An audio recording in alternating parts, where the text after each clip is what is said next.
This lesson is over sequences. There are two types of sequences that you will be expected to find the rule for. One is an arithmetic sequence, and that's a list in which each term is found by adding the same number to the previous term. So, for instance, this is plus 2, and plus 2 all the way across. So each term is found by adding 2 to the previous term. In a geometric sequence, each term is found by multiplying the previous term by the same number. For example,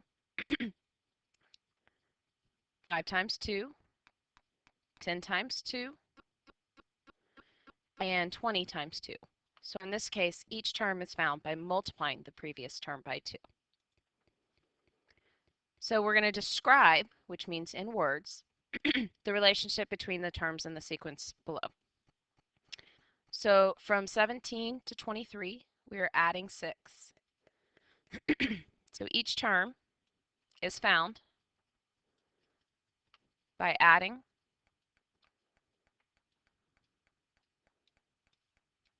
6 to the previous term.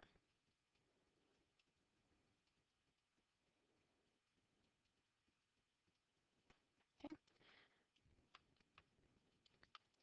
And this is, because it's adding, an arithmetic sequence. In the next one, we are multiplying each term by -2. So each term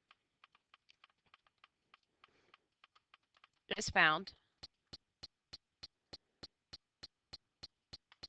by multiplying the previous term by -2.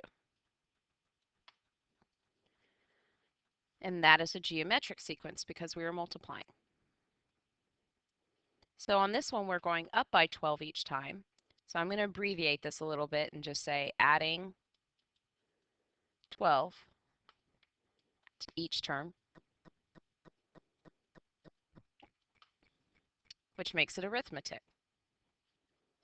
The next one, we are multiplying by 3. So multiplying each term by 3, which makes it geometric. The next one is adding 3 to each term.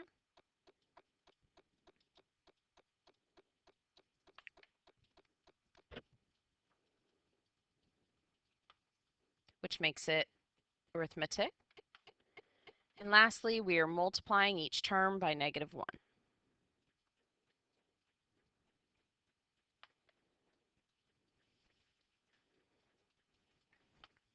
So that makes it geometric.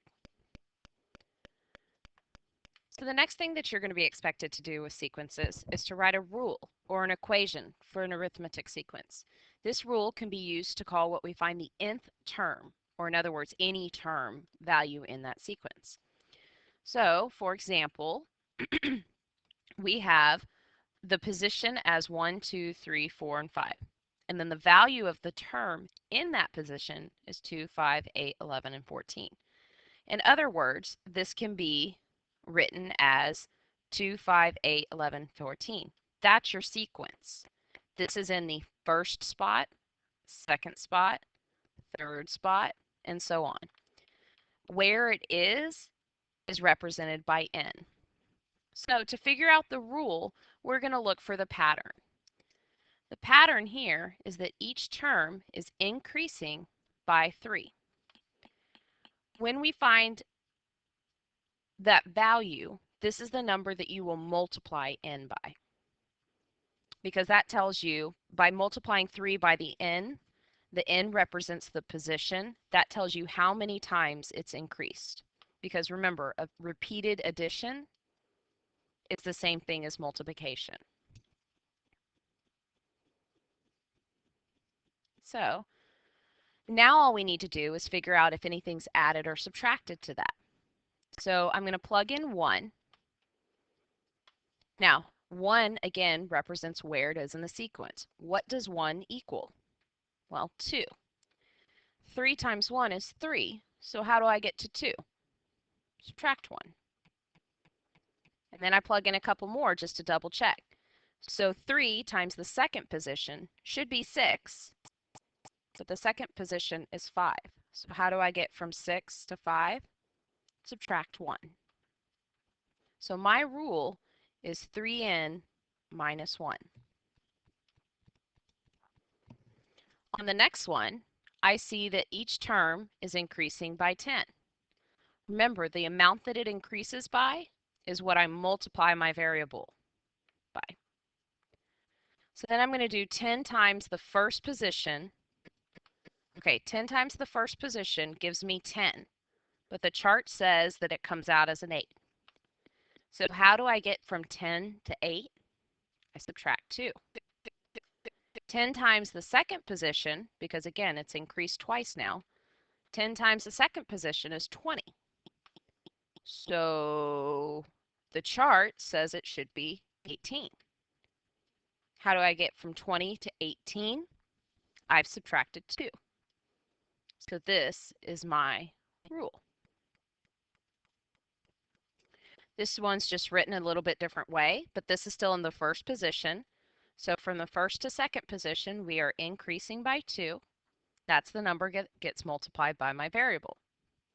So 2 times the first position should kick out a 3. What's 2 times 1? 2. Plus 1 makes it a 3.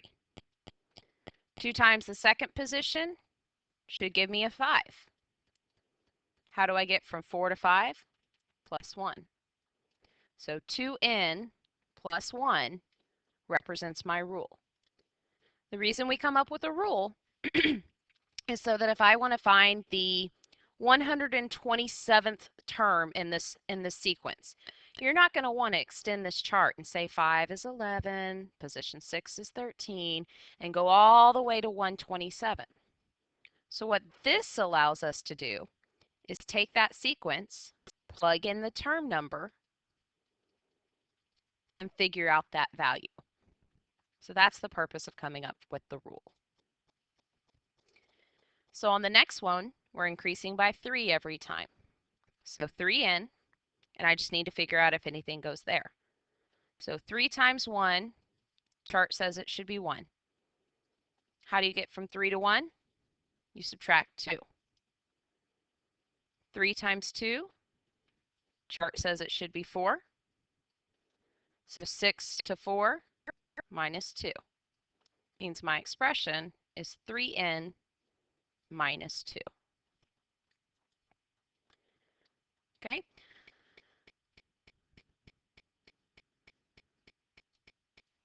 So on this one, we're just going to take this sequence and I'm going to put it in chart form for you,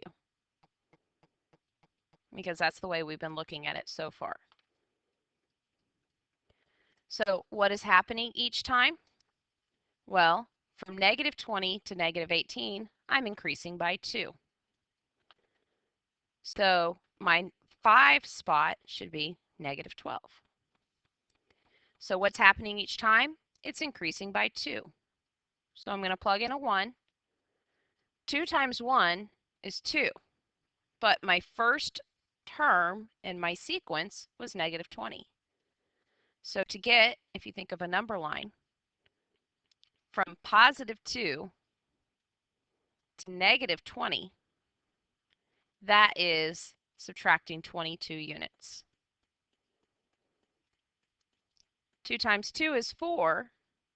The chart and the sequence say it should be negative 18. How do I get from 4 to negative 18? I'm subtracting 22 units. So my rule is 2n minus 22. Be very careful on those integers. So on this one, again, this is in the first spot. That's in the second spot, third, fourth, and fifth. So what's happening each time? It's increasing by 3. So that's going to be 3n. 3 times the first position should give me negative 9. Well, 3 times 1 is 3. So how do I get from a positive 3 to a negative 9, that's a difference of 12 units. Check another one. 3 times 2 is 6. The chart says it should be negative 6. How do you get from a positive 6 to a negative 6? Subtract 12.